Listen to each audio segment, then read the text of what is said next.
வசனம் என் கால்களுக்கு தீபமும், உம்முடைய வசனம் என் கால்களுக்கு தீபமும், என் பாதைக்கு வெளிச்சமுமாய் இருக்கிறது. என் பாதைக்கு வெளிச்சமுமாய் இருக்கிறது. அல்லேலூயா. தேவனுடைய வசனம் எப்படி இருக்கிறதா? நம் கால்களுக்கு தீபம், நம் பாதைக்கு வெளிச்சமுமாய் வெளிச்சம். அல்லேலூயா. நம்ம பாதைக்கு, நம்ம கால்களுக்கு தீபமும் வெளிச்சமாய் இருக்கிறது அவருடைய வசனம். புரியுதுங்களா? அப்ப நம்ம பாதைக்கு, நம்ம வாழ்க்கையில நம்ம போகிற எல்லா பயணங்களிலும் நமக்கு நம்ம வாழ்க்கையில அந்த வெளிச்சமாகி இயேசு தொடர்ந்து இருக்கணும்னா, நம்ம பாதைகள் வெளிச்சமா இருந்தா என்ன செய்ய மாட்டோம்? வெளிச்சம் இல்லைன்னா என்ன செய்திருவோம்? ஏதாவது ஒன்று சொல்லுங்க. வெளிச்சம் இல்லைன்னா என்ன செய்திருவோம்? என்ன ஆயிடும்? இடறிடுவோம். புரியுதா? வெளிச்சம் இருந்தா சொல்லுங்க, என்ன செய்ய மாட்டோம்? இடற மாட்டோம். ஸ்தோத்திரம். அல்லேலூயா. அந்த வெளிச்சத்தில் அழகா நடந்து போக முடியும். ஆனா இருட்டில் என்ன செய்ய முடியாது? சரியா நடக்க முடியாது. அல்லேலூயா. அப்ப தேவன் நம்மை வெளிச்சத்தில் தொடர்ந்து நடத்தணும்னா, நம்ம பாதைகள் வெளிச்சமாகவே இருக்கணும்னா, நாம் அவர் பாதத்திலேயே அமர்ந்திருக்கிறவர்களா இருக்கணும். எப்படி இருக்கணும்? நாட்கொண்ட தெய்வம் திருப்பாதம் அமர்ந்து ஆறுதல் அடைகிறேன். அவர் பாதத்தில் நீங்கள் அமர்ந்திருந்தாதான் நம்ம பாதைகள் எல்லாம் எப்படி இருக்கும்? எப்பவுமே இடராதபடி வெளிச்சம் உள்ளதாக காணப்படும். சொல்றது புரியுதா உங்களுக்கு? நம்ம பாதை எப்படி இருக்கும்?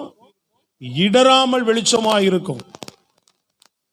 அதுக்கு நம்ம அவர் பாதத்தில் அமர்ந்திருக்கிறவர்களாக காணப்படணும். இயேசு கிறிஸ்துவனுடைய பாதத்தில் என்றைக்கு நாம் அமர்ந்திருக்கிறவர்களாக காணப்பட வேண்டும். எபேசியர் புஸ்தகம் சொல்லுகிறது 2ஆம் அதிகாரம் 19-23 வரை வாசிங்க பார்ப்போம். எபேசியர் 2:19-23 வரை.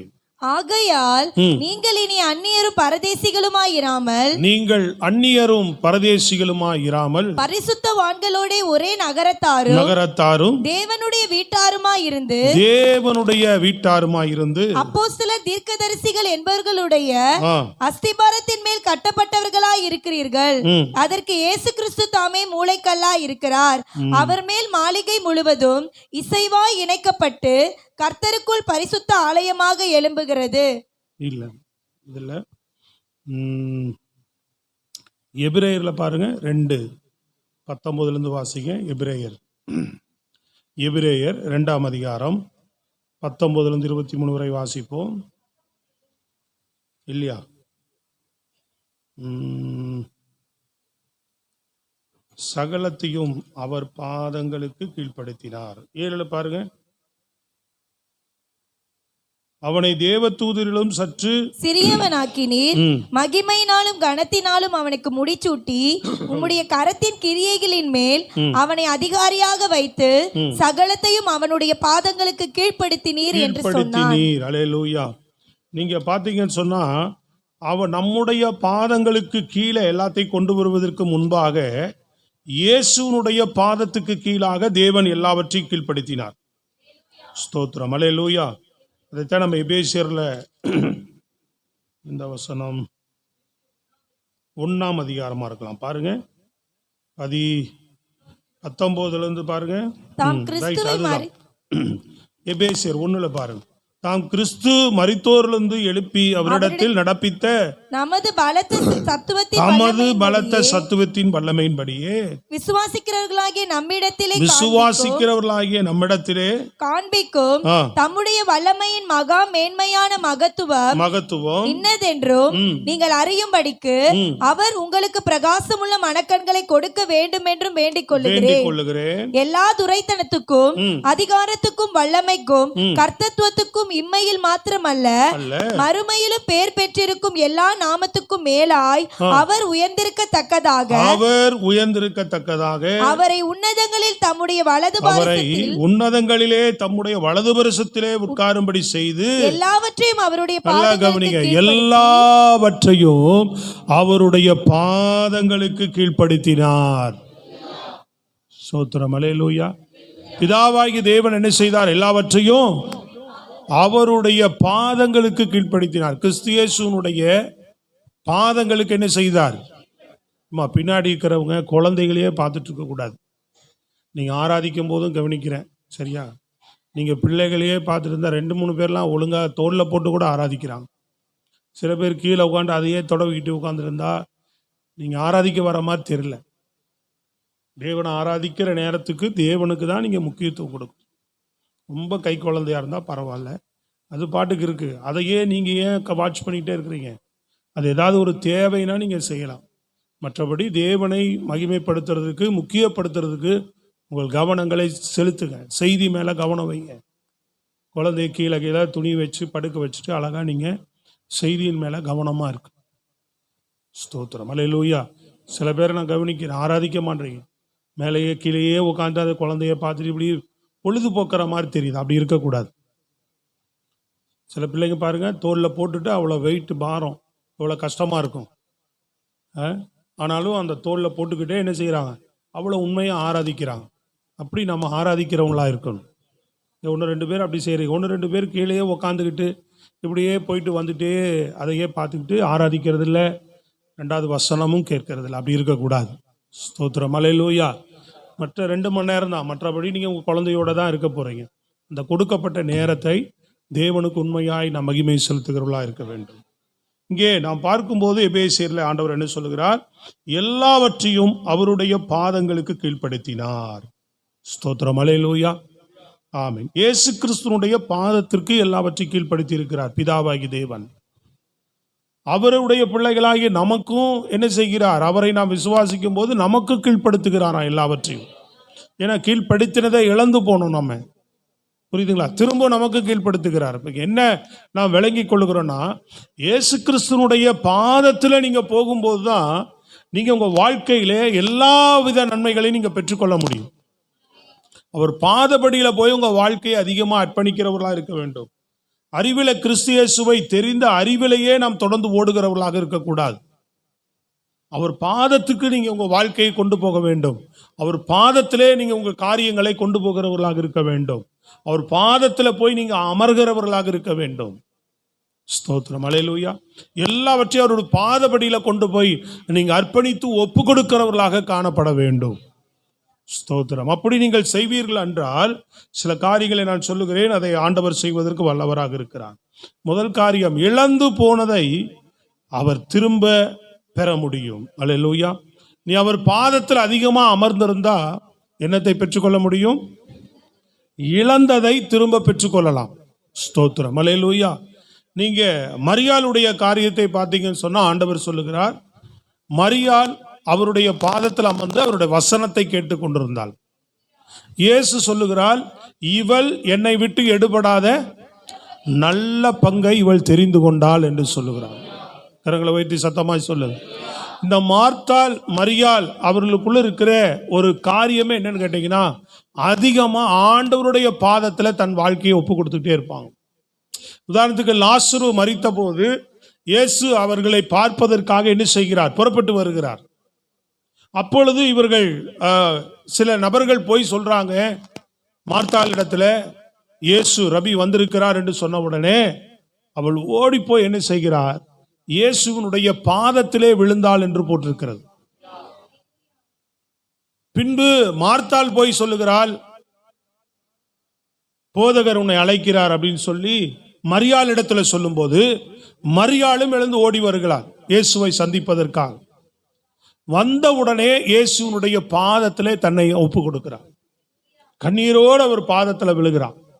தன் வருத்தத்தோடு இழப்பை அவர்கள் தாங்க முடியாமல் அவர்கள் கண்ணீரோடு 4 நாட்களாக கண்ணீரோடு, நேற்று ஒரு சகோதரி வந்தாங்க வெள்ளிக்கிழமை உபவாச ஜபத்து, தெரியாது எங்களுக்கு அவங்கள பற்றி. ஆனாலும் அவங்க ஒரு காரியத்தை சொல்றாங்க. என்ன அப்படின்னா, கணவர் இறந்து 1 வருஷம் ஆச்சு. கணவர் இறந்து 1 வருஷம் ஆச்சுன்றாங்க. ஆனா எப்படின்னு பார்த்தா நேற்று இறந்த மாதிரி என்ன செய்யறாங்க, நேற்று தான் அவர் மரித்து போனார் அப்படின்ற மாதிரி அவர்கள் எங்கள்கிட்ட பேசும்போது பார்த்தீங்கன்னு சொன்னா, யாருக்கிட்ட அதை பத்தி சொல்லும் போதும் ஒரே கண்ணில் தண்ணியா தாரத்தாரையா ஊத்துது அவங்களுக்கு. அவங்க இழப்பை தாங்கவே முடியல, அதே நினைவாவே இருக்கு அப்படின்னு சொல்லி என்ன செய்யறாங்க, பயங்கரமா அழுகிறாங்க. ஒருவேளை அவங்க அவர் தேவையானவரா, அவர் குடும்ப காரியங்களை கவனிக்கிறவரா, பிரச்சனைகள் எல்லாம் பார்த்து கொள்ளுகிறவரா இருந்தாலும் கூட இப்படி விட்டுட்டு போயிட்டாரு, நான் கஷ்டப்படுறேன், பிரச்சனையோடு இருக்கிறேன் அப்படி சொல்லுவாங்க சில பேர். ஆனா அவங்க என்ன பண்றாங்கன்னு பாத்தீங்கன்னா, ஒரு வருடத்திற்கு மேலாகி கூட என்ன செய்துட்டே இருக்கிறாங்க, அழுதுகிட்டே இருக்கிறாங்க. சோத்திரம். அது எனக்கே கொஞ்சம் ஆச்சரியமா தான் இருந்தது. என்ன செய்யறாங்க, அந்த கண்ணீர் நிக்கவே மாட்டேங்குது. ஒருத்தட்ட பேசினா பரவாயில்ல, யாரு இடத்துல இதை பற்றி சொல்லும் போது என்ன செய்துட்டே இருக்கிறாங்க, அவங்க ஒரே கண்ணீர் தான் அவங்களுக்கு. அல்லேலூயா. சில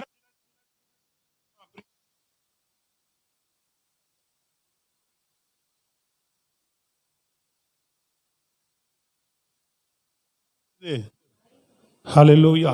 துக்கம் எல்லாம் இன்னைக்கு ஒரே நாள்ல நம்ம மறக்கப்பட்டு போகிறத நம்ம பார்க்கிறோம். அங்க கவனிக்கிறீங்களா? எல்லாரும் கவனிக்கிறீங்களா? பின்னாடி கவனிக்கிறீங்களா? கையை உயர்த்தி நல்லா சத்தமா சொல்லுங்க பாப்போம். சத்தமா கையை உயர்த்தி ஒரு அல்லேலூயா. ஸ்தோத்திரம். ஒரே நாள்ல இன்னைக்கு துக்கம் எல்லாம் மறந்து போயிடுது இல்லையா? செத்தா 3 நாள்ல சாப்பாடை போட்டு இன்னைக்கெல்லாம் மறந்துடுறாங்க. அப்படிப்பட்ட ஒரு காலங்கள்ல இன்னைக்கு இப்படியும் ஒரு சில ஆட்கள் இருக்க தான் செய்யறாங்க.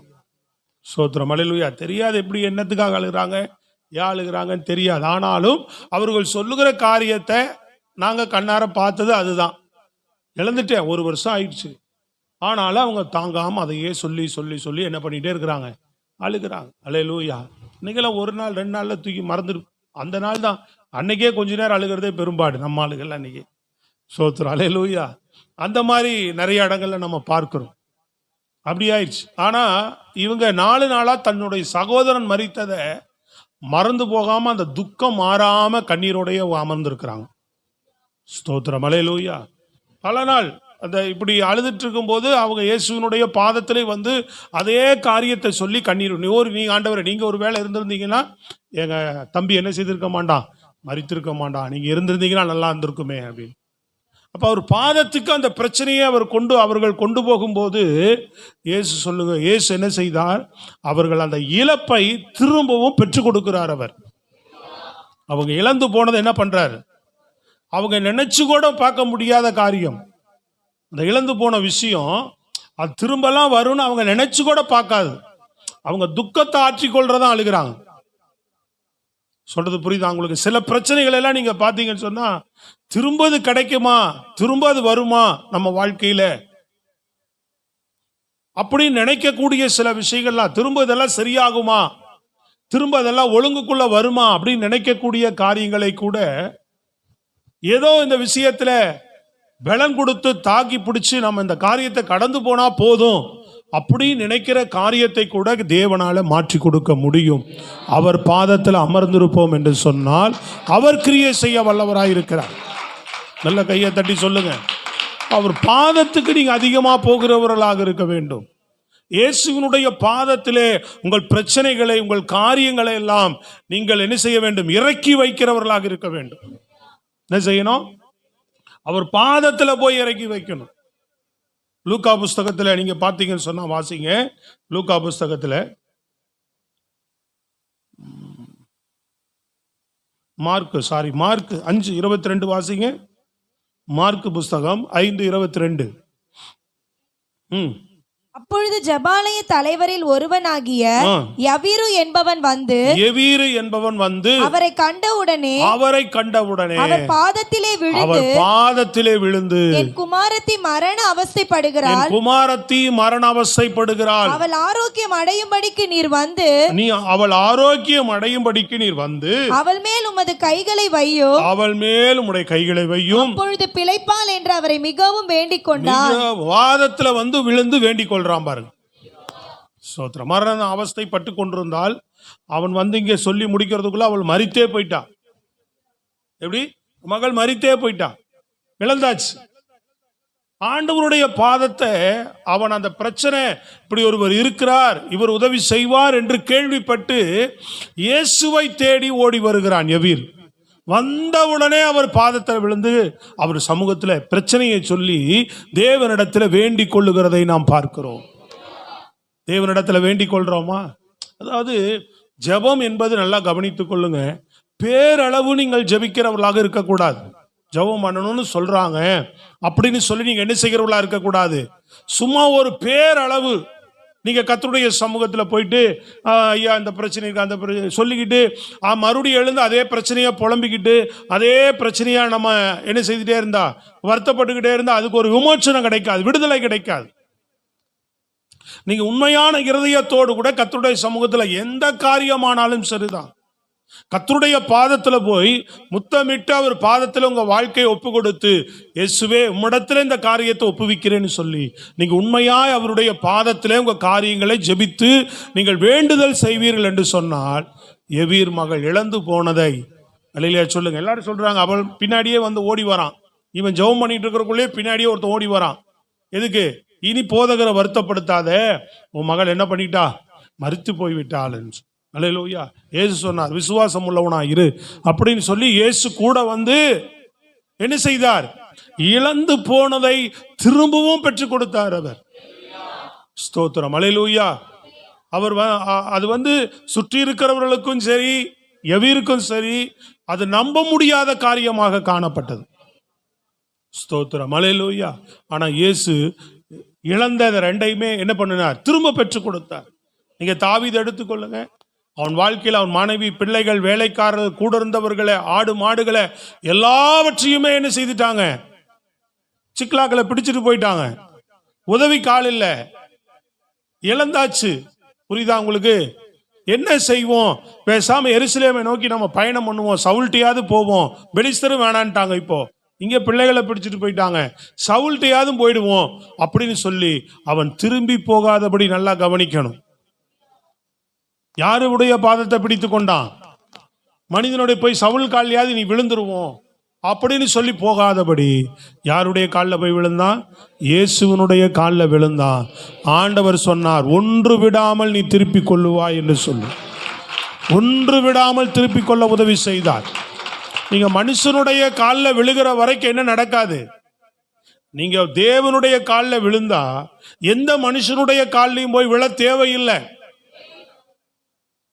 சொல்றது விளங்குதா உங்களுக்கு? ஐயா எனக்கு இது உதவி செய்யுங்க, அதை உதவி செய்யுங்க, இதுல பண்ணுங்க, அதுக்கு இதுக்குன்னு சொல்லி ஒவ்வொருடைய மனிதனுடைய பாதத்தை நீங்க பிடிக்க வேண்டிய அவசியமே இருக்காது. நீங்கள் இயேசு கிறிஸ்துவனுடைய பாதத்தை பிடித்துக் கொள்கிறீர்கள் என்றால் உங்கள் வாழ்க்கை வாழ்நாள் முழுவதையும் தேவன் உங்களை வழி நடத்துவதற்கு அவர் வல்லமையுள்ள தெய்வமாக இருக்கிறார். ஸ்தோத்திரம். அல்லேலூயா. அவர் பாதத்தை பிடித்துக் கொள்ளணும். தாவீது என்ன செய்தார்? ஒன்று விடாமல் எல்லாவற்றையும் திருப்பிக் கொள்வதற்கு தேவன் அவனுக்கு உதவி செய்தார். அவர் இழந்து போன சமாதானமா இருக்கலாம், நம்ம வாழ்க்கையில சில இழந்து போன ஆசீர்வாதங்களாக இருக்கலாம். சொல்றது விளங்குதாங்க? இழந்து போன சுகங்களாக இருக்கலாம். இழந்து போன எந்த ஒரு காரியத்தை நம்ம வாழ்க்கையில நம்ம இழந்து இருக்கிறோமோ இதெல்லாம் திரும்ப எனக்கு வருமா? அல்லேலூயா. ஸ்தோத்திரம். சொல்லுங்களேங்க, திரும்ப எனக்கு கிடைக்குமா? அதெல்லாம் நான் ஆரம்பத்திலேயே கவனமா இருந்திருக்கணும், இப்படி இருந்திருக்கணும், அப்படி இருந்திருக்கணும். நம்ம யோசிக்கிறத விட தேவனுடைய பாதத்தில் உங்க வாழ்க்கையை ஒப்பு கொடுத்தீங்கன்னா இழந்து போனதை அலையிலே சொல்லுங்க பார்ப்போம், ஒவ்வொன்றாய் நமக்கு திருப்பி தருவதற்கு ஒரு சமாதானத்தை அவர் தான் நம்ம இருதயத்தில், இழந்து போன சமாதானம், இழந்து போன நிம்மதிகள், இழந்து போன ஆசீர்வாதங்கள், ஸ்தோத்திரம், எல்லாவற்றையும் நீங்க அவருடைய பாதத்திற்கு போக போக உங்க வாழ்க்கையில எல்லாவற்றையும் திருப்பி தருவதற்கு அவர் வல்லவராக இருக்கிறார். ஒன்னொன்னா கிரியை செய்ய ஆரம்பிப்பார். அதனால இந்த நாட்களிலே நீங்கள் அதிகமாக இயேசுவனுடைய பாதத்தை நீங்கள் பிடித்துக் கொள்வீர்கள் என்று சொன்னால் உங்க வாழ்க்கையில எதையெல்லாம் இழந்து நிற்கிறீர்களோ, சொல்றது புரியுதுங்களா உங்களுக்கு? எதையெல்லாம் இழந்து நிற்கிறீர்களோ அதையெல்லாம் திரும்ப கிடைப்பதற்கு தேவன் உங்களுக்கு உதவி செய்ய வல்லவராக இருக்கிறார். ஸ்தோத்திரம். அல்லேலூயா. நீங்க செய்யுங்க ஆண்டவரே, நீங்க பண்ணுங்க ஆண்டவரே அப்படின்னு சொல்ல ஒவ்வொரு காரியத்தையும் நீங்க இயேசுவனுடைய பாதத்தையே பிடிச்சுக்கிட்டு இருக்கணும். ஸ்தோத்திரம். அல்லேலூயா. எத்தனையோ காரியங்களை நாங்கெல்லாம் அப்படி ஆண்டவருடைய பாதத்தை பிடித்து, ஸ்தோத்திரம். அல்லேலூயா. சில நாட்கள் சில காலங்களா பார்த்தீங்கன்னு சொன்னா கிட்டத்தட்ட ஒரு 16-17 வயசுக்கு மேல எல்லாம் 18 வயசுக்கு மேல எல்லாம் தொழில் ரீதியா நாங்கள் ஊரில் இருக்கும்போது பயங்கரமான பிரச்சனை, பொருளாதார ரீதியா சில போராட்டங்களை நிறைய சந்திக்க ஆரம்பிச்சிட்டோம். இப்படியே சந்திச்சு நிறைய காரியங்கள் சந்திக்கப்பட்டதுனால இங்கே வந்தும் கூட சில நாட்கள் சில பிரச்சனைகள் தொடர்ந்து ஏதாவது ஒன்று பின்தொடர்ந்து கொண்டே இருந்ததுனால ஒரு பயம், ஒரு சமாதானம் இழைந்த நிலைமை எப்பவுமே இருதயத்தில் இருந்துட்டே இருக்கும்.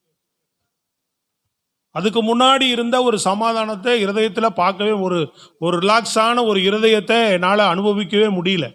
ரொம்ப காலமா அப்படி இருந்துச்சு. ஸ்தோத்திரம், அல்லேலூயா. ஏன்னே தெரியாது. சில நேரம் நல்லா ஃப்ரீயா இருந்தா கூட ஆனா ஏதோ ஒரு இருதயத்தை கவ்வி பிடித்தது போலவே இருக்கும். ஒரு விடுதலை இல்லாத ஒரு உணர்வு எப்பொழுது இருந்துகிட்டே இருக்கும். ஏதோ மைண்ட் பீஸ்ஃபுல்லா இல்லாத போலவே இருக்கும். ஏதோ இழந்தது போலவே இருக்கும்.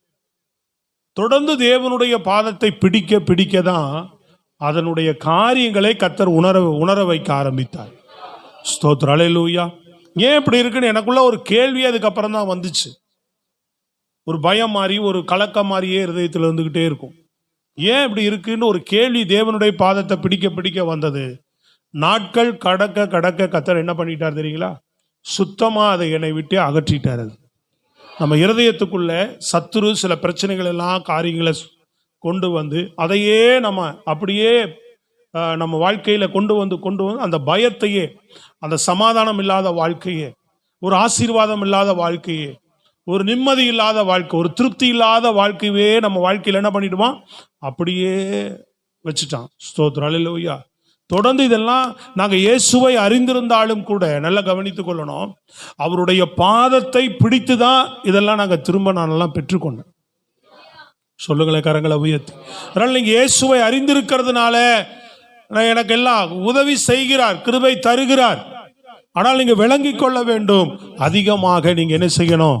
அவர் பாதத்தில் நீங்க போக போக தான் நீங்கள் இழந்ததையெல்லாம் திரும்ப பெற்றுக்கொள்வதற்கு ஒரு வாய்ப்பாக மாறும். ஸ்தோத்திரம், அல்லேலூயா. ஆமா, அவர் பாதத்தை அதிகமா பெற்றுக்கொள்ள வேண்டும். உலகத்துல அதான் சொல்றேன், நீங்க கோடி ரூபாய் சம்பாதிக்கலாம், எதை வேணா பெற்றுக்கொள்ளலாம். இருதயத்தில் சமாதானம் அப்படின்றது தேவன் மட்டும்தான் தர முடியும். விளங்குதாங்க? போதும் என்கிற ஒரு நிறைவு, நீர் போதும்பா எனக்கு இருக்கிறீர் அப்படின்ற ஒரு மகிழ்ச்சியை அவரால் மட்டும்தான் உனக்கு கொடுக்க முடியும். ஸ்தோத்திரம், அல்லேலூயா. அப்ப அவருடைய பாதத்துல தான் நீங்க இதெல்லாம் பெற்றுக்கொள்ள முடியும். இன்றைக்கு இதெல்லாம் இழந்துட்டு நம்ம என்ன செய்கிறவர்களா இருக்கக்கூடாது. தேவனுடைய பிள்ளைகளா இருந்தும் கூட ஏதோ ஒன்றை நாம் இழந்தது போலவே வாழ்ந்து கொண்டு இருக்கக்கூடாது. ஆனா இப்படி சொல்லலாம், ஏதோ ஒன்றை இழந்தது போலவே அந்த இழப்பு என்ன ஆயிடுச்சு அப்படின்னு பார்த்தீங்கன்னா, லைஃப்ல என்னதான் போனா கூட ஏதோ ஒன்றை இழந்தது போலவே ஒரு காரியம் எனக்குள்ள காணப்பட்டுக்கிட்டே இருக்கும். ஏதோ ஒன்று இழந்தது போலவே, கை உடைஞ்சது போலவே, மனம் துவண்டு போனது போலவே ஒரு சூழ்நிலை காணப்பட்டுட்டே இருக்கும். அதை தேவன் தான் மாற்றினார். அல்லேலூயா, ஸ்தோத்திரம். சத்தமா சொல்லுங்களேன். போக போக என்ன இருக்கோ இல்லையோ, எனக்கு இயேசு போதும் என்கிற மனநிறைவு வந்ததுக்கு அப்புறம் எல்லாவற்றையும் அவரே பார்த்துக்கொள்ள ஆரம்பிச்சிட்டார். அந்த காரியமே முற்றிலும் போயிடுச்சு எங்களை எல்லாம் விட்டு. ஸ்தோத்திரம், அல்லேலூயா. அப்போ உங்க வாழ்க்கையில நான் ஓடுறேன், சம்பாதிக்கிறேன், குடும்பத்தை பார்க்கிறேன், இதை செய்கிறேன், படிக்க போறேன், எல்லாம் பண்ணிட்டு தான் இருக்கிறேன். ஆனா ஏதோ ஒரு வாழ்க்கையில ஒரு நிறைவில்லாமல் ஏதோ ஒரு இழப்பை நான் கண்டது போல. ஸ்தோத்திரம், அல்லேலூயா. இதுல சந்தோஷம் வந்துடும் நினைக்கிறேன், இது பண்ணினா நிம்மதி வந்துடும் நினைக்கிறேன், அது நடந்துட்டா சரியாயிரும் நினைக்கிறேன், இது கிடைச்சிட்டா சரியாய் நினைக்கிறேன். நிறைய விஷயங்களை நீங்க பேஸ் பண்ணி பார்க்கலாம். கவனிக்கிறீங்களாமா? மைண்ட்ல ஏறுதா? உங்க செய்தியை கேட்டு உங்க வாழ்க்கையை நீங்க போய் ஒப்பு கொடுத்தாதான் உங்க வாழ்க்கையில கர்த்தர் கிரியை செய்வார். இங்க உட்காந்து தூங்குனா அப்படியே அரைகுறையா செய்தி கேட்டு உணர்வே இல்லாம சர்ச்சுக்கு வந்துட்டேன், போனேன், அல்லேலூயா சோத்திரம் கொண்டு போனா அப்படியே தான் இருக்கும் உன் லைஃப். எதுக்கு கர்த்தர் பேசுறார்? எதற்கு? உன் வாழ்க்கைக்கு தேவையானதை கர்த்தர் இன்றைக்கு பேசிட்டு இருக்கிறார். அதை நீ கவனித்து கேட்டாதான் உன் வாழ்க்கை மாறும். என்ன சொல்றாரோ அதை போய் நீ உன் வாழ்க்கையில நடைமுறைப்படுத்தணும். இன்னைக்கு அதுக்கு தான் பேசுறார் ஒழிய சும்மா அப்படி நீ உட்கார்ந்து கேட்டுட்டு போகிறதுக்காக இல்ல. நீ போய் அதை என்ன செய்யணும்? கிரியை செய்யணும், அபியாசப்படுத்துகிறவனா மாறணும். இப்படிதானே சொல்லுது, வசனத்தை வாசிக்கிறவன், வசனத்தை கேட்கிறவன், வசனத்தை தியானிக்கிறவன், அதை கை கொண்டு நடக்கிறவன் அப்படின்னு போட்டிருக்கு. அவன்தான் பாக்கியவான். கரங்களை தட்டி சொல்லுங்க. தேவ வசனத்தை கேட்டதான் சொல்றேன், உன் பாதை வெளிச்சமாகவே இருக்க வேண்டும் என்றால், நீ இடராமல் நடக்க வேண்டும் என்றால், நீ அவருடைய பாதத்துக்கு நீ போகிற நபராக காணப்படணும்.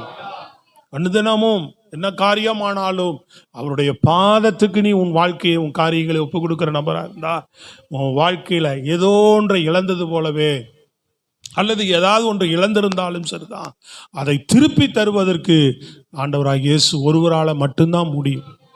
எத்தனை பேருக்கு விளங்குது? எத்தனை பேர் அதை உண்மையா செய்றீங்க? அல்லேலூயா சொல்லுங்க. நல்லா கரங்களை போய் தலையிலூயா. விசுவாசத்தோடு நாம் அதை செய்கிறவர்களாக இருக்க வேண்டும். இரண்டாவது காரியத்தை பார்த்தீங்கன்னு சொன்னா, அவர் பாதத்துக்கு போகும்போது நம்ம மன்னிப்பை பெறலாம். என்ன பெறலாம்? நிறைய விஷயங்களை நம்ம பார்க்கும்போது சில தவறுகள் யாராவது செஞ்சுட்டு என்ன செய்வாங்க, அவங்க காலில் விழுந்து மன்னிப்பு கேளுன்னு சொல்லுவாங்க.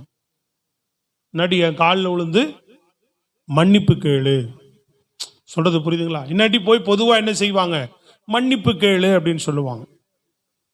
ஹலோ, ஒரு ரியாக்ஷனே இல்லாமையா உக்காந்துருக்குறீங்க? அப்படியே ஒரு அல்லேலியா சொல்லலாம், சத்தமாக கையை உயர்த்தி. ஆமாம், சில பேர் என்ன பண்ணுவான், கடமைக்காவது போய் மன்னிச்சுக்கிறேங்க அப்படின்ட்டு வந்துடுவோம் இல்லையா? கடமைக்காவது செய்வோம், மனப்பூர்வமாக நம்ம சொல்ல மாட்டோம். அதை சொல்றது விளங்குதாங்க? ஆனால் நீங்கள் உண்மையான மன்னிப்பை நீங்கள் எங்கே பெற்றுக்கொள்ள முடியும்? சில பேர் சரி வருது போ அப்படின்னு மன்னிக்கிறதும் அப்படிதான். சில பேர் என்ன பண்ணுவாங்க, கடமைக்காக மன்னிக்கிறவங்களும் இருப்பாங்க. இல்லை இல்லை, உன்னை மன்னிக்கவே முடியாது போ. ஆனால் வேதம் சொல்லுகிறது, நீங்கள் யாரை மன்னிக்கிறீர்களோ அப்பொழுது நீங்களும் மன்னிக்கப்படுவீர்கள். என்னன்னாலும் சரி, மன்னிச்சாதான் நமக்கு மன்னிப்பு. மன்னிக்காத வரைக்கும் நம்ம மன்னிப்பு தேவனிடத்துல நமக்கு ஒரு நேரம் வரும், அப்போ நாம ஆண்டவரிடத்துல மன்னிப்பு பெறாம போயிடுவோம். நம்ம எல்லா நேரங்களும் ஆண்டவர்கிட்ட எல்லாத்தையும் மன்னிக்கிறவளா இருந்தால் நமக்கு சில சூழ்நிலைகள் வரும், நமக்கு சில சந்தர்ப்பங்கள் வரும். அந்த மாதிரி நேரங்களில் தேவனால் நம்ம மன்னிப்பு பெறுகிறவர்களாக நாம் காணப்படுவோம். கரங்களை தட்டி சொல்லுவோமா? நல்லா நல்லா உற்சாகமா ஹல்லேலூயா, பிரைஸ் தி லார்ட். அதனால அப்படி நீங்க சில நபரிடத்துல போய் நம்ம மன்னிப்பு கேட்டாலும் கூட பிரியமானவர்களே, அவர்கள் மனப்பூர்வமாய் மன்னிப்பார்களா என்று சொல்லி பார்த்தா அது சந்தேகம்தான். ஆமாவா இல்லையாங்க? மனப்பூர்வமா மன்னிக்க மாட்டாங்க. ஆனா யாரிடத்துல மனப்பூர்வமா மன்னிப்பு உண்டு? சத்தமா சொல்லுங்க. உங்க வாழ்க்கையில நீங்க செய்கிற தவறுகளை எல்லாம் நீங்கள் மன்னிப்பு பெற வேண்டும். மன்னிப்பு பெற்றாதான் கிருபையே. அந்த மன்னிப்பு பெறுவதற்கு அவர் பாதத்துக்கு தான் போகணும். ஏதாவது தவறுகள் இருந்தால், உங்க வாழ்க்கையில தப்புதல்கள் இருந்தால், இரவு நேரத்தில் அவர் பாதத்தில் அமர்ந்து, ஆண்டவரே இன்றைக்கு என் வாழ்க்கையில என்ன ஜெபிக்கணும்? இன்றைக்கு என் வாழ்க்கையில காலை முதல் இந்நாள் வரை என்ன தவறு நான் செய்திருந்தாலும் இயேசுவே எனக்கு மன்னியும்.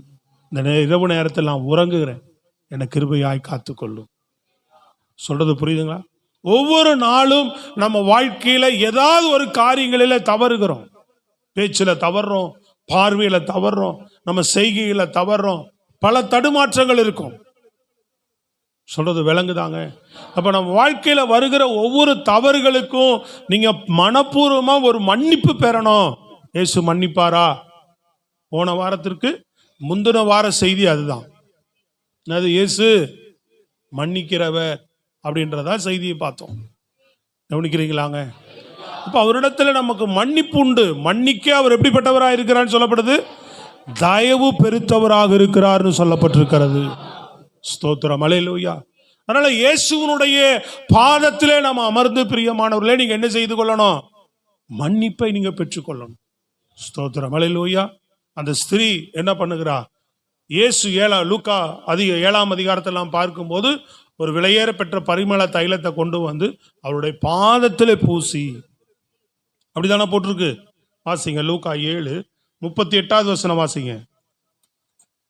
38. அவருடைய பாதங்களின் அருகே பின்னாக நின்று அழுது கொண்டு அவருடைய பாதங்களை தன் கண்ணீரினால் நனைத்து, பாதத்தை என்ன செய்தாலாம்? தன் கண்ணீரினால் நனைத்து, தன் தலை மயிரினால் துடைத்து அவருடைய பாதங்களை முத்தம் செய்தால்னு போட்டிருக்க. சங்கீதம் 2:12 வாசிங்க பாப்போம். சங்கீதம் 2:12 எல்லாரும் எடுத்து வாசிங்க.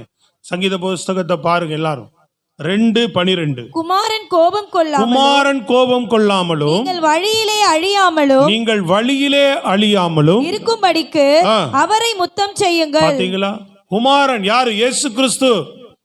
கவனிக்கிறீங்களா எல்லாரும்? குமாரன் கோபம் கொள்ளாமலும், சத்தமா வசனத்தை திருப்பி சொல்லலாம், வழியிலே அழியாமலும் நீங்கள் அழியாமல் இருக்கும்படி அவருடைய பாதத்தை முத்தம் செய்யுங்கள் என்று போட்டிருக்கிறது. அல்லேலூயா. வழியில அழிவு வராம, அவ கோபப்பட்டு நம்மளை அழித்து விடாம நம்ம பாவங்கள் மன்னிக்கப்படுவதற்கு அவருடைய பாதத்தை நீ முத்தமிடும் போது அவள் வந்து என்ன செய்கிறாளாம்? இயேசுவினுடைய பாதத்தை கண்ணீரினாலே நினைத்து தன்னுடைய என்ன செய்கிறாள்? தன் தலைமயிரினாலே துடைத்து அவர் பாதத்தை முத்தமிட்டாள். ஸ்தோத்திரம், அல்லேலூயா. அவர் பாதத்துல போய் நம்ம அவர் பாதத்தை பிடித்து ஆண்டவர் சொல்றார், அதிகமாக இவள் மன்னிப்பு பெற்றாள். இவளுடைய பாவம் இவளுக்கு மன்னிக்கப்பட்டதுனால அதிகமாய் யாருக்கு மன்னிக்கப்பட்டதோ அவர்கள் அதிகமாய் அன்பு கூறுவார்கள். ஸ்தோத்திரம், அல்லேலூயா. இயேசுவினிடத்திலே மன்னிப்புக்கு ஒரே வழி அவருடைய பாதம் தான். மன்னிப்பு பெறாமல் நீங்க உங்க வாழ்க்கையை ஓட்டுகிற வரைக்கும், உங்கள் தவறுகளை நாம் உணராமல் ஓடுகிற வரைக்கும் வாழ்க்கையில நீங்க வெற்றியை பார்க்கவே முடியாது. தேவனுடைய உதவிகளை நீங்க பார்க்கவே முடியாது. ஏன்னா மன்னிப்பு பெறாத வரைக்கும் உங்களுக்குள்ள என்ன இருக்கும்? அந்தகாரம் இருக்கும், இருள் இருக்கும், அசுத்தாவின் ஆளுகை இருக்கும். கட்டாயமா சத்தியத்தை தான் நான் சொல்லுகிறேன். நான் என்னுடைய சொந்த கருத்தல்ல, இது வேதத்தினுடைய சத்தியம். நீங்கள் மன்னிப்பு பெறாமல், நல்லா கவனிக்கணும், எந்த ஒரு தவறையும் தப்புதல்களையும் நீங்கள் உண்மையாய் உணர்ந்து, ஆமா இந்த காரியத்தில் நான் தவறி இருக்கிறேன், இந்த காரியத்தில் நான் மீறி இருக்கிறேன், அந்த கடந்த காலத்தில் அப்படி ஒரு தவறு செய்திருக்கிறேன், அல்லேலூயா, இப்படிப்பட்ட தவறுகள் மீறுதல்களின் வாழ்க்கையிலே இருக்கிறது என்று நீ உள்ளத்திலே உணர்ந்து தேவனுடைய பாதத்திலே நீ மன்னிப்பு கேட்கும் போதுதான் தேவன் உன்னை முதல்ல பொறுப்பெடுக்கவே முடியும். சொல்றது விளங்குதாங்க? அதுவரைக்கும் ஆண்டவர் உன் வாழ்க்கையை பொறுப்பெடுக்க முடியாது. அதுவரைக்கும் ஆண்டவர் உன் வாழ்க்கையில கிரியை செய்கிறத நீ பார்க்க முடியாது. ஸ்தோத்திரம், சொல்றது விளங்குதாங்க? கிரியை செய்ய மாட்டார், கிரியை செய்ய முடியாது. அது வரைக்கும் என்ன இருக்கும் உன் மேல? மன்னிப்பு பெறாத வரைக்கும் என்ன இருக்கும் உன் மேல? அந்தகாரம் இருக்கும், இருளின் ஆதிக்கம் தான் உன் மேல தங்கி இருக்கும். சத்துரு உன்னிடத்துல போராடி கொண்டேதான் இருப்பான். பிரச்சனைகளை நீ சந்தித்து கொண்டேதான் இருக்கணும். வெற்றியெல்லாம் பார்க்கவே முடியாது. மன்னிப்பு பெற்றா கிருபையை பார்க்க முடியும். இயேசு கிருபைனா இயேசு உன்னோடு கூட வருவார். அப்போ பரலோகம் உனக்கு உதவி செய்ய ஆரம்பிக்கும். நீ மன்னிப்பு பெற்றாலே பிசாசு பயப்படுவான், உன்னை விட்டு விலகி ஓடதான் செய்வான் அவன். அதனால எந்த ஒரு தவறை ஆண்டவரே, கடந்த காலத்தில் காணப்படுகிற அத்தனை தவறுகளை, நிகழ்காலத்தில் காணப்படுகிற அத்தனை தவறுகளையும் நீங்கள் உணர்ந்தவர்களாக உண்மையா இருதயத்திலே இயேசுவினிடத்தில் மன்னிப்பு கேட்க வேண்டும். தாவீது 2 விதமான தவறு செய்தான்.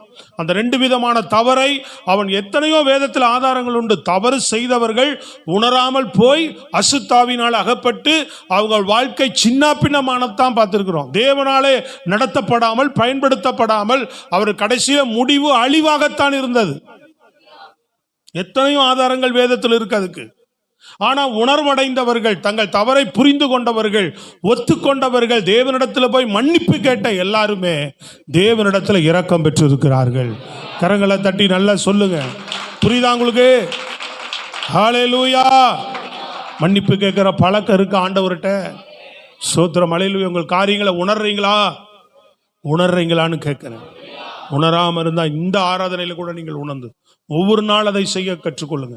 ஆவியானவர் உங்களுக்கு எதெல்லாம் உணர்த்தி வைக்கிறாரோ உங்க தவறுன்னு சொல்லி, அதெல்லாம் ஆமாண்டவரே தப்புதான், ஏன்னு தெரியல, அதை செய்யறேன், மறுபடியும் செய்யறேன், செய்யக்கூடாதுன்னு நினைக்கிறேன், திரும்ப என்ன பண்ணுது அதே தப்பு என் வாழ்க்கையில வருது, என்னை மன்னிங்க, இதுலேருந்து எனக்கு விடுதலை தாங்க, என்னை மன்னிங்க, இதுலேருந்து எனக்கு விடுதலை தாங்க, என்னை மன்னிங்க, இதுலேருந்து விடுதலை தாங்க. சொல்ல சொல்ல சொல்ல சொல்ல அடிக்க அடிக்க அம்மையும் நகரென்ற மாதிரி உன் வாழ்க்கையில் அந்த தப்பு திரும்ப வராத அளவுக்கு ஒரு பலனை, ஒரு கிருபையை தேவன் தருவார். கூட இருந்து உதவி செய்து உன்னை எப்படியாவது மீட்டெடுத்துருவார் அவர்.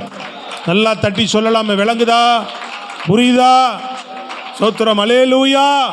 வெறும் தப்ப பண்ணிட்டான் தாவீது, ஆனா தேவனுடைய பாதத்துல தான் போய் விழுந்துட்டான். அல்லேலூயா. ஆமா, அவருடைய பாதத்துல போயிட்டு என்ன செய்துட்டான்? உரியாவின் மனைவி நிமித்தமாக அவன் செய்த தவறு, யார் அவ பேரு? பச்சையப்பாள் இல்லையா? ஆனா இன்னைக்கெல்லாம் அந்த பாவம் எல்லாம் மன்னிக்கப்படாது. இன்னைக்கு அந்த பாவம் எல்லாம் மன்னிக்கப்படாது. அது பழைய ஏற்பாட்டுக்கு வேணா பொருந்தலாம், புதிய ஏற்பாட்டில் என்ன செய்யாது. நீங்க போயிட்டு விபச்சாரம் பண்றது, வேசித்தனம் பண்றது, தப்பான பாவங்களை எல்லாம் செஞ்சுட்டு வந்து ஆண்டவரே மன்னிங்கன்னா அது எனக்கு தெரியாது. எனக்கு தெரிஞ்ச சத்தியத்தில் இதுக்கெல்லாம் மன்னிப்பு இல்லை. விக்கிரக ஆராதனைக்கு, வேசித்தனத்துக்கு, நெருங்குண்டு செத்ததுக்கு, ரத்தத்துக்கு விலகி இருக்கணும். புதிய ஏற்பாட்டின் கட்டளை அதுதான் நமக்கு. சத்தமா சொல்லுங்க அல்லேலூயா. போராடி ஆண்டவர்கிட்ட இருந்து நீங்க உங்களை காத்துக்கொள்ளலாம். கிறிஸ்துவனிடத்துல வந்ததுக்கு அப்புறம் இதுல சாட்சியாய் வாழ வேண்டும். சொல்றது விளங்குதாங்க? அல்லேலூயா. இரண்டாவது, ஜனங்களை எண்ணி அவன் பெரிய வாதை உள்ள வரும்போது கர்த்தருடைய வார்த்தை வருது. என்னது? நீ இப்படிப்பட்ட தவறு செய்துட்டு அதனால தேவன் இப்படியெல்லாம் உன்னை தண்டிக்கணும்னு விசாரிக்கிறார், என்ன சொல்ல போற அப்படின்னு. அப்ப தாவீது சொல்றான், கர்த்தருடைய கரத்துல விழுவேனாக. என்ன சொன்னாவன்? தன் தப்பை உணர்ந்து ஆண்டவரே எங்களை மன்னிக்கணும், நான் தானே பாவம் செய்தேன் அப்படி கேட்பான் ஆண்டவர்கிட்ட. எப்படி? நான் தானே தப்பு செஞ்சேன். இந்த ஆடுகள் என்ன செய்யும்? சில பேர் என்ன செய்வான், அவன் தப்பு செஞ்சான் அவன் சாகட்டும்னு சொல்லுவாங்க. அவன் என்ன செபிக்கிறான்? தப்பு அவனை ஆண்டவர் தண்டிக்கல, ஜனங்களுக்குள்ள வாத பூந்துருச்சு. இவன் பண்ணின தப்பு யார்கிட்ட வந்து அடிக்குது? இவன் பண்ணின தப்பு அவன் பிள்ளை அடிச்சிருச்சு. ஃபர்ஸ்ட் இதுல புரியுதுங்களா உங்களுக்கு? குழந்தை அடிச்சிட்டார் ஆண்டவர், வியாதியில கடந்து கடைசியில செத்து போச்சுன்னு பாக்குறோம். ரெண்டாவது, இவன் பண்ணின தப்புனால ஜனங்க அடிபடுறாங்க. சோத்திரம். அப்ப ஆண்டவர்கிட்ட கேட்கிறான், நான் தானே தப்பு செஞ்சேன், இந்த ஆடுகள் என்ன செய்ய ஆண்டவரே? என்னையே குடும்பத்தை நீங்க விசாரிங்க, எங்களை வேணா தண்டிங்க, அதை மன்னிச்சிருங்கன்னு கேட்பான். கரங்களை உயர்த்தி நல்லா சொல்லுங்க. Praise the Lord. அல்லேலூயா. சோத்திரம். ஆமென். உடனே ஆண்டவர் என்ன செய்வார்? அவனையும் மன்னிச்சார், ஜனங்களை மன்னிச்சார். இப்படிப்பட்ட ஜபத்தினாலே தாவீது காக்கப்பட்டான். சோத்திரம். சொல்றது புரியுதாங்க? கரங்களை வைத்து அல்லேலூயா. ஏசாயா தீர்க்கதரிசியில எப்படிப்பட்ட வல்லமை உள்ளவர், எப்படிப்பட்ட வார்த்தைகளை, கர்த்தருடைய வார்த்தையை பேசக்கூடியவர் தானே. ஏன்னா 9ஆம் அதிகாரத்துல எல்லாமே அதுக்கு முன்னாடியே நமக்கு ஒரு பாலகன் பிறந்தார், நமக்கு ஒரு குமாரன் கொடுக்கப்பட்டார் 6ஆம் அதிகாரத்துல பேசிட்டார் இல்லையா? இயேசு கிறிஸ்துவுடைய பிறப்பையே பேசிட்டார் அவர் அதுக்கு முன்னாடியே. ஆனாலும் 9ஆம் அதிகாரத்திலேயா என்ன சொல்றாரு?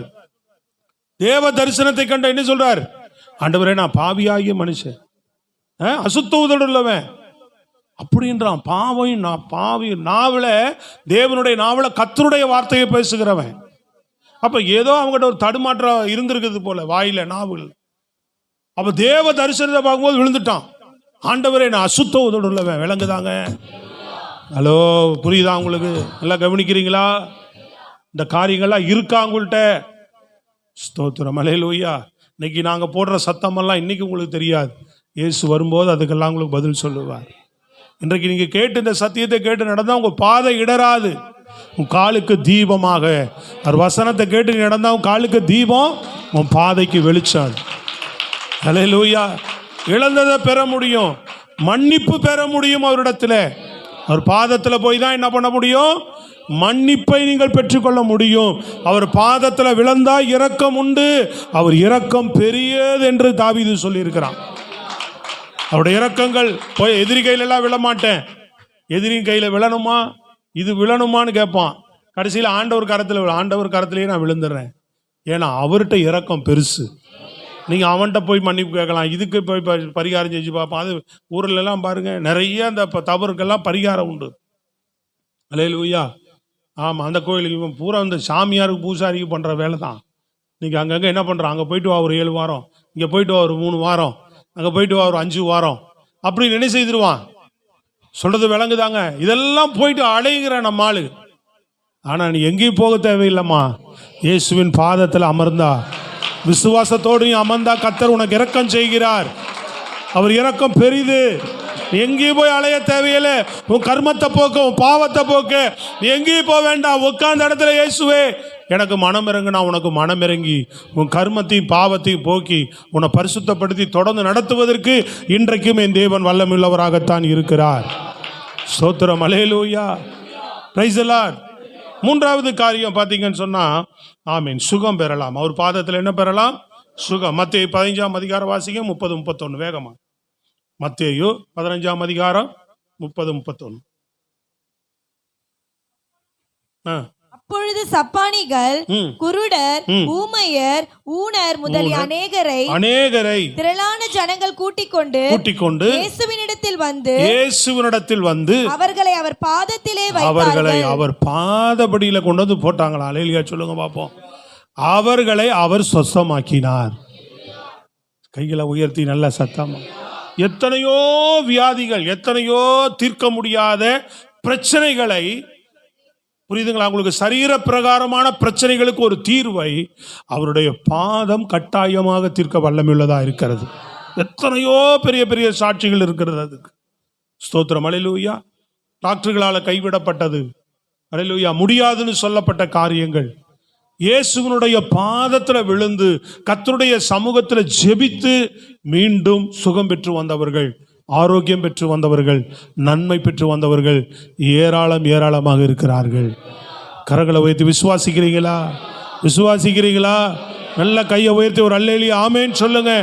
உங்க காரியங்களை எல்லாவற்றையும் உங்கள் சரீர பிரகாரமாக உங்க வாழ்க்கையில் இருக்கிற எல்லா பாதிப்புகள், பிரச்சனைகள், சுகத்திற்காக, ஆரோக்கியத்திற்காக நீங்கள் அனுதினமும் உங்கள் சரீரத்தை தேவனுடைய பாதத்தில், ஆண்டவரே எனக்கு இந்த பிரச்சனை இருக்கு, இந்த வியாதி இருக்கு, இந்த போராட்டம் எனக்கு சரீர பிரகாரமா இருக்கு, உங்க பாதபடியில நான் இதை ஒப்பு கொடுக்கிறேன், என்னை நீங்க பலப்படுத்தி காக்கணும், நீங்க என்ன சுகப்படுத்தி காக்கணும்னு சொல்லி அனுதினமும் அந்த பிரச்சனையை அவர் பாதத்தில் வைக்க உன் விசுவாசத்தை கண்டு, அல்லேலூயா, ஒரு நாளும் அந்த வியாதி பலவீனம் உன்னை சேதப்படுத்தாதபடி உன்னை பாதுகாத்து கர்த்தர் உன்னை என்ன பண்ணுவார்? சில நேரம் அந்த வியாதியை உன்னை விட்டு காணாம போயிடும். சிலதெல்லாம் தீர்க்க முடியாத வியாதிகள், சிலதெல்லாம் பார்த்தீங்கன்னா சுகர் கண்ட்ரோல் அதெல்லாம் இல்லை, அப்படியே இருக்கும். ப்ரெஷர் அப்படியே இருக்கும். அதெல்லாம் என்னென்ன லைஃப் லாங். அதெல்லாம் எது வரைக்கும்? எத்தனை 10 வயசுல வந்தாலும் 15 வயசுல வந்தாலும் நீ 75 வயசு வாழ்க்கைக்கு வாழ்ந்தாலும் அந்த சுகரும் ப்ரெஷர் என்ன பண்ணும்? கூடவே தான் வரும். சோத்திரம். சில அலர்ஜி ப்ராப்ளம், ஆஸ்மா ப்ராப்ளம், எப்படிங்கிறீங்களா? சில பேர் செய்தி மேலேயே கவனம் இல்லை. ரைசல் அல்லேலூயா. கொஞ்சம் ஆண்டவர் வார்த்தை நல்ல பக்தியோடு கேளுங்க. சிலதெல்லாம் லைஃப் லாங் வரும், ஆனால் இயேசுவாலே நமக்கு சுகப்படுத்த முடியும். அல்லேலூயா. நம்ம பாதத்தில் நீங்கள் எல்லாத்தையும், உங்கள் குழந்தைகளை, உங்கள் பிள்ளைகளை, உங்கள் வாழ்க்கையை, உங்கள் கணவரை, உங்கள் தனிப்பட்ட வாழ்க்கையை, உங்கள் சரீரத்தை ஆண்டவரிடத்தில் நீங்கள் அதிகமாக ஒப்பு கொடுக்க கற்றுக்கொள்ளுங்க. அனுதினமும் என்ன பண்ணணும்? நீங்கள் தான் சுகபலன் ஆரோக்கியத்தை தருகிறவர். தினமும் சொல்லணும். சாந்தால் முதல் உள்ளாங்கால் வரை என் அவயங்களை, சரீரங்கள் என்ன பண்ற ஆண்டவரே? அவருடைய ஆலயம் அந்த சரீரம். சொல்லுங்களேங்க, உங்க கரத்துல ஒப்பு கொடுக்கிறேன், நீங்க பலப்படுத்தி நடத்துங்கன்னு சொல்லி பாருங்க. அவர் பலப்படுத்தி நடத்துவார், அவர் சுகப்படுத்தி நடத்த முடியும். இசைக்கேல் கண்ணீரோடு அழுகிறான். முடிஞ்சதுன்னு சொன்னா அவர் பாதத்தை பிடிச்சிட்டான். ஆண்டவரே, இந்த வியாதி நீங்க நான் பிழைக்க எனக்கு உதவி செய்யுங்க, இதுல நான் மரித்து போகாதபடி உதவி செய்யணும்னு ஆண்டவர் என்ன பண்ணார்? மீண்டும் ஜீவனை கூட்டி கொடுத்து அந்த வியாதி நீங்க அவனுக்கு உதவி செய்தார். ஆம், பிரைஸ் காட். அல்லேலூயா. சத்தமா சொல்லுங்களேன். எந்த விதமான சரீர பிரச்சனையும், ஏன்னா நிறைய நேரங்கள் டாக்டர் பாருங்க கைவிட்டுருவாங்க. சோத்திரம். அல்லேலூயா. என்னதான் அவன் என்ன சொல்லுவான்? இவ்வளவுதான், அதுக்கு மேல அவங்களுக்கு தெரியாது, நாங்க முடிஞ்ச வரைக்கும் முயற்சி பண்றோம், அப்படிதான் சொல்லுவாங்க. சோத்திரம். அல்லேலூயா. முடிஞ்ச வரைக்கும் முயற்சி பண்றோம். ரைட்டு தான். மருத்துவர்களை பார்க்குறான், நன்மையானவைகள் எல்லாம், நல்லவைகள் எல்லாம் தேவனுக்குரியவைகள் தான். எசேக்கியேலே வந்து ஆண்டவர்கிட்ட ஜெபம் பண்ணாலும் ஏசாயா தீர்க்கதரிசி வந்து என்ன சொல்லிட்டு போவார் அவர்கிட்ட? அத்திப்பழ ஆடை அவன் மேல போடுங்காம்பர். அது ஒரு வைத்தியம் தான். இந்த வைத்தியத்தை செய்யாம சுகமாயிருவான்னு சொல்லப்பட்டிருக்கும். சொல்லுங்கள். அல்லேலூயா. ஊரெல்லாம் அலைவோம், ஒரு வைத்தியத்துக்கு நமக்கு சுகம் கிடைக்காது. புரியுதுங்களா? ஒரு முறை திடீர்னு நான் அந்த ஊழியம் தொடங்கலை, ஒப்பு கொடுத்த புதுசு, முழு நேர ஊழியத்திற்காக ஒப்பு கொடுத்த புதுசு, ஒரு கிராம ஊழியத்திற்காக போயிட்டு வந்தேன். அங்க நடந்துச்சா எங்க நடந்தது என்னன்னே தெரியாது. திடீர்னு என்ன ஆயிடுச்சு? உடம்பு முழுவதும் கொப்பளம் ஆயிடுச்சு. சோதரம். வெளியில வலி கிடையாது, நமைச்சல் கிடையாது, எந்த பாதிப்பும் தெரியாது. ஆனா எப்படி இருக்கும்? பெருசு பெருசா இருக்கும். எல்லாம் கழுத்துக்கு கீழே இருந்து ஃபுல் உடம்பும் இது அம்மையெல்லாம் கிடையாது. இது சொல்றது புரியுதுங்களா? இப்போ சொல்றாங்களா, அந்த இதுவும் கிடையாது. நல்ல பெருசு பெருசா வேற மாதிரி வித்தியாசமா இருக்குது எல்லாமே. எனக்கு இன்னைக்கு நினைச்சா ஆச்சரியமா இருக்காது. கர்த்தர் தான் உதவி செய்தார். அது எவ்வளோ பேர்கிட்ட போனா அவங்க என்ன அது இது மருந்து அது இது ஏதோ கொடுத்து அனுப்புவாங்க. உடம்புல போட்டா ஒரு மாதிரி கஷ்டமா வேற இருக்கு. என்னடா இது அப்படின்னு. ஆனால் நான் பாட்டுக்கு ஆராதனைக்கு போவேன், சர்ச்சுக்கு போவேன். ஒரு முறை பாஸ்டர்கிட்ட இது மாதிரி இருக்கு, அவர் அப்படியே ஒன்றுமே தெரியலையே அவனை பார்த்தானாரு, சட்டை ஆள்ட்டுருக்கா, பயந்துட்டார் அவரு. ஐயோ நீ அப்படி இருக்குது அப்படின்ட்டாரு. சோத்திரம். சர்ச்சு தொடங்கிறதுக்கு முன்னாடி, நான் சபை துவங்குவதற்கு முன்னாடி நடக்கிற சம்பவம், சத்துருடைய போராட்டம். சோத்திரம். அல்லேலூயா. ஆமாம். இப்படிலாம் அலைஞ்சிட்டு இருந்த இடத்துல சும்மா ஒரு இடத்துல போனேன், ஒரு டாக்டர் அவர் ஒரு மருந்து சும்மா எழுதி கொடுத்தாரு. அதை வாங்கி 2 நாள் 3 நாளில் புஷ்ஷுன்னு காணா போச்சு எல்லாமே. சோத்திரம். அல்லேலூயா. எங்கெங்கெல்லாம் ஊரெல்லாம் சுற்றிக்கிட்டு தான் வந்தேன். சொல்றது விளங்குதாங்க? கைகளை வைத்து நல்லா சத்தமாக சொல்லு. முற்றிலும் குணமாக்கிட்டார். அதே போல் ஒரு முறை கீழே விழுந்து இடுப்பில் சின்ன கீழே கடைசி முதுகெலும்பிலிருந்து கீழே வர கடைசி சின்ன எலும்பு ஒன்று வருமா கீழே உட்கார இடத்துல. அதுதான் நம்மளை உட்காரவே பண்ணுது. நம்ம உட்கார்றதுக்கு பலன் கிடைக்கிறது இந்த சின்ன எலும்பு தானே. உளுண்டு கீழே வருமா, எனக்கு தெரியாது. Price lot. அது கீழே விழும்போது என்ன ஆயிடுச்சு, ஒருத்தன் வந்து வண்டியில் தட்டிட்டான், தூக்கி போட்டுருச்சு. மேலே ஏறி கீழே விழுந்தேன். பொத்து இவ்வளவு உயரத்துக்கு வந்து கீழே உட்காந்தா எப்படி இருக்கும், சப்புன்னு விழுந்தா எப்படி இருக்கும். Praise Lord. அல்லேலூயா. அந்த மாதிரி கிட்டத்தட்ட அதெல்லாம் 20-22 வருஷம் ஆகுது. அப்படி விழுந்தப்போ பார்த்தீங்கன்னா போச்சு, அவ்வளோதான். ஊழியத்துக்கு வரல. நான் அப்போ ஊழியத்துக்கே நான் வரல, வேலை செய்துட்டு இருந்த நாட்கள். சைக்கிளில் போகும்போது ஒருத்தன் வந்து வண்டிக்காரன் உள்ளே பூந்துட்டான், கேரியலுக்குள்ளே பூந்துட்டான். பூந்த உடனே தூக்கிடுச்சு நம்மளை, இப்படி சைடில் மேலே தூக்கி கீழே போட்டுருச்சு. அதோட எவ்வளோ டாக்டர், எவ்வளோ இடம், எவனாலையும் கண்டுபிடிக்கவே முடியல. சோத்திரம். என்ன பிரச்சனைனே தெரியல, அவ்வளோ வலி. அல்லேலூயா. சொல்லுங்களேங்க. அப்புறம் ஒருத்தர் சொன்னாங்கன்னு ஒரு டாக்டர்கிட்ட போனால், அவர் ஒன்றும் இல்லை, அது மேலேருந்து எலும்பு வரும்ல, அது கீழே ஒரு சின்ன ஒரு எக்ஸ்ரே எடுன்னு சொல்ல. அப்போல்லாம் அதெல்லாம் போய் எடுக்க சொல்ல மாட்டாங்க. ஸ்கேன் எடு, எக்ஸ்ரே எல்லாம் ரொம்ப சில இடங்கள் தான் அப்படி இருக்கும். பெரிய பெரிய ஹாஸ்பிட்டலில் தான். சின்ன ஹாஸ்பிட்டல்லாம் உடனுடனே பிரச்சனையை சொல்லி போடுவாங்க. சும்மா கீழே மேலேருந்து கீழே வரைக்கும் ஒரு சின்ன எலும்பு வரும். அதான் கொஞ்ச நாளைக்கு என்ன பண்ணுங்க, ஸ்ட்ரெயின் பண்ணாமல் படுத்துக்கிறங்க, ரொம்ப உட்காராதீங்க, ரொம்ப ஸ்ட்ரெயின் பண்ணாதீங்க, ஒரு வாரம் ரெஸ்ட் எடுங்கன்ட்டு ஒரு சில மாத்திரை எழுதி கொடுத்தாரு. சோத்திரம். அல்லேலூயா. சுகமாகி போச்சு. கரங்களை வைத்து சொல்லுங்களேங்க. இன்னைக்கு அந்த பாதிப்பு இருக்கு. ரொம்ப நேரம் உட்காந்துனா லேசாக வலிக்க ஆரம்பிக்கும். ஆனாலும் தேவனுடைய பலன் எங்களை காத்தது. அதெல்லாம் பாதிக்கப்படுதுன்னா ரொம்ப கஷ்டம். அப்போ தேவன் நம்ம எல்லாவற்றிலுமே காக்கக்கூடியவர். சொல்லுங்கள். அல்லேலூயா. அதுபோல தீராத காரியங்கள் எல்லாம் சாதாரணமாக அவர் சமூகத்தில் நீங்கள் அர்ப்பணிக்க உங்களுக்கு உதவி செய்வதற்கு, உங்கள் சரீரத்துக்கு வேண்டிய ஆரோக்கியத்திற்கு, சுகத்திற்கு நீங்கள் அதிகமாக முதல்ல அவர் பாதத்தை நாடுகிறவர்களாக இருக்கணும். அப்புறமா ஜெபத்தோடு போனீங்கன்னா சரியான இடத்துக்கு ஆண்டவர் கொண்டு போய் சரியான முறையில் உங்களுக்கு தீர்வை காண பண்ணுவார். சத்தமாக சொல்லுங்க பார்ப்போம். 4வது காரியம், நற்சாட்சி பெறலாம். எப்படி? சத்தமாக சொல்லுங்க.